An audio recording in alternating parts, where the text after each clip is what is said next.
I can't do anything right. Now, let's face it.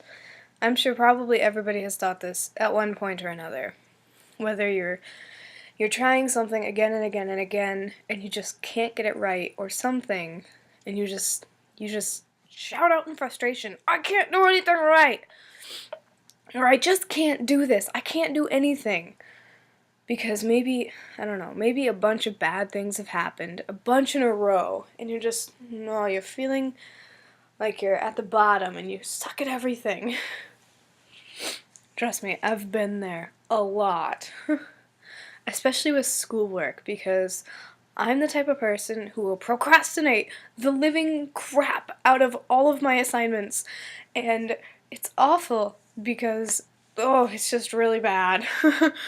And when I take 4 online college courses next semester, I really need to cut out of that habit. So, but that's beside the point. Let's talk about I can't do anything right. So, what brings us to the point where we have to say that? Usually we're doing something or we have done a bunch of things, and it's usually brought on by multiple failures.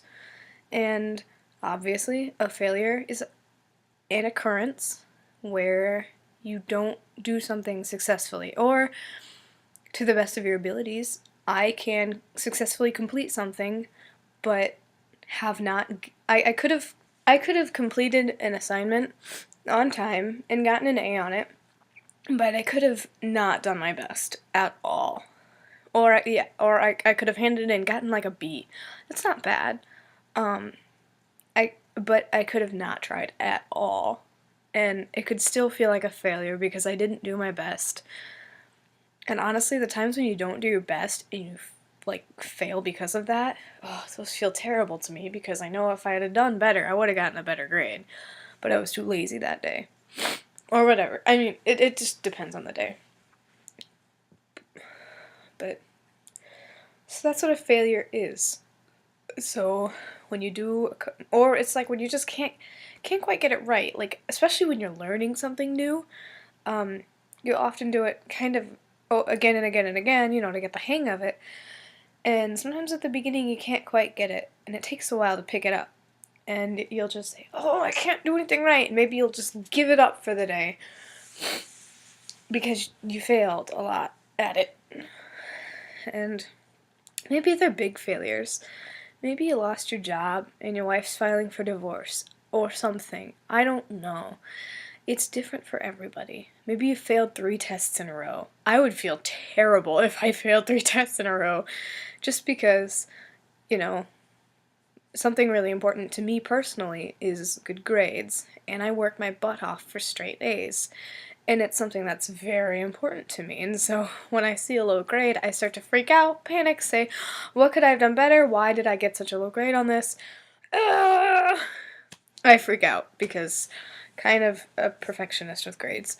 Um, so anyway, um, and because I'm such a perfectionist, I'll often get caught up with my failures and I will kind of sink down into this pit of despair and say, oh, I can't do anything right, I suck, I'm terrible. And I just keep telling myself those things over and over again because of just a few failures.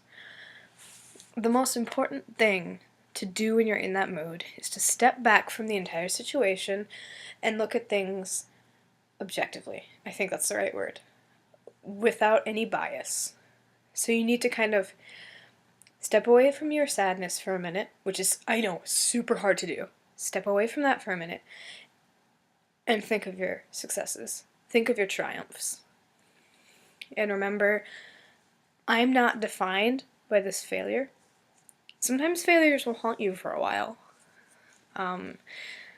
Sometimes a failure, I don't know, to do something will haunt you for a while, but you are not defined by that. A failure will never define you unless you let it, I suppose. If it's really, really big, you can either let it or you can pave your new way through it. So anyway, when you're feeling laden down by failures, step back and look at your triumphs. And now I know what you're thinking. Well, I don't triumph over anything. I don't ever do anything right. That's what my problem is. I don't have any successes. And I know. And it kind of takes a little bit more to be able to step back and actually look at things and realize, hey, you know what? Yeah, I failed these 2 assignments. But you know what? I've gotten A's on every test so far. And I'll get more. Or you know what? I lost this job and it sucked, but here are ways I can improve. I'm going to go out and apply, and I'm going to get a new job. And I have succeeded in jobs in the past. I got that job, and it wasn't just luck. I got that job to begin with. I have the skills. I just lost the job, either from pay cuts or whatever. You know what? One failure doesn't define you. So make sure you look back and look at your triumphs. Look at how you've overcome things. And don't ever forget that. And don't ever get so caught up with your rose-colored glasses on, thinking, oh, I've never done anything good, ever. Because even the smallest person has done something wonderful in the life of somebody, or in the job, or in school, whatever. Everybody has done something worth noting. Everybody has made some triumph, no matter how big or small. Some just get more publicity than others, I suppose. Remember to step back and look at your triumphs. And I know that has helped me a lot, because I'm very much the person who will get caught up in her failures, and especially with school. If I do poorly on something, I will get very, very upset about it, because grades mean a lot to me. I fully plan on going to college and getting my bachelor's and master's and maybe my doctorate, if I feel like it. And that's something that means a lot to me, and I'm very much a perfectionist about it. Oh, well, I'm not OCD. That's not the right term. But I am a perfectionist. I have to do things perfectly. I have to get straight A's. I mean, there are more things to it than that, but because of those things, that's kind of the personality that I've just gotten as I slowly go through high school, is this personality of I have to be the best, and with that personality, I often get burnt out, and you just have to power on through it. You have to remember your triumphs in the past, and you can't let your current failures drag you down, because you're not defined by that. You've done amazing things, I promise. Everybody has done wonderful things in their life. So don't let the bad get you down. Every life is full of good things and bad things, and if you're really getting down, watch some Doctor Who. I mean, seriously, I've gotten some really, really good life lessons from that show. Pray about it too. That helps. Yeah. I don't know. I don't know. There are different ways to deal with it. Personally, looking back on my triumphs helps me a lot. But if you're able to step past your sadness and do that, then it'll work really well. If not, then find something that makes you happy and go back to being happy, and then remember your triumphs. But unless it's self-destructive, don't do self-destructive things to make yourself happy. That's not okay. It doesn't work. It's not good. I'll make another video about that later. But don't be self-destructive. It only leads to a bad path. I promise. It will not lead you to good places. It's not a place that you want to go. I promise.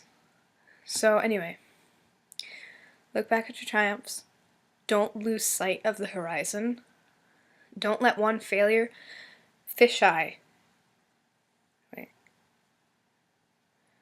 everything. Don't make everything focused in on that one failure. Don't let one thing get a hold of everything, because that's when things start to go downhill, and I promise that one thing isn't really worth it. You'll move on in the end, and you'll be okay. I promise. So, don't let failures get you down. You're more than that. You are so much more than that. You are beautiful. Come on, look at you. You're wonderful, and I love you. So, don't forget to hit subscribe, and check out my Tumblr, and I'll see you next time.